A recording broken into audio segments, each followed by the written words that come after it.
Televisión,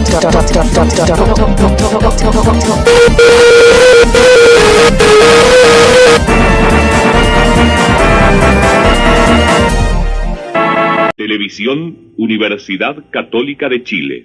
At itong si Rainbow Dash ang nag-iisang pony na nakagawa nun. Matagal ko na nga nagawa yun. Bata pa lang ako noon. Tama, pero gagawin mo ulit yun ngayon, di ba?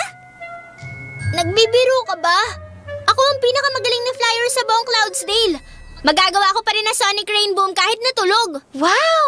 Kung magagawa mo nga yun, siguradong ikaw na ang mananalo. Ang premyo nila, makakasama mo ng isang buong araw ang Wonderbolts. Makakasama kong lumipad ng isang araw ang aking mga hero. Ito ang matagal ko ng pangarap. Yay!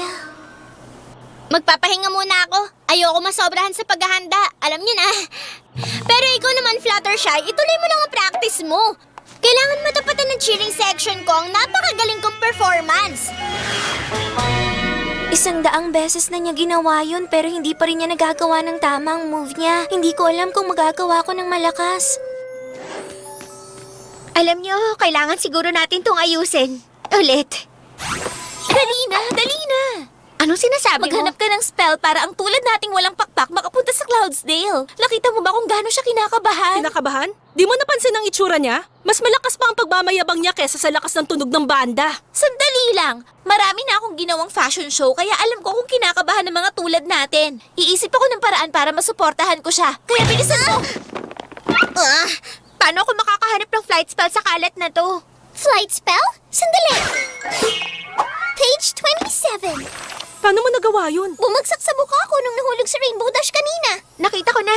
Isang spell na magbibigay ng pakpak sa Earth Ponies ng 3 araw. Parang napakahirap gawin ito. Hindi ko alam kung magagawa ako. Dapat mong subukan. O sige, pero sinong papayag na volunteer para subukan to? Ako na lang! Para kay Rainbow Dash, ako na ang mauna. Simulan na natin.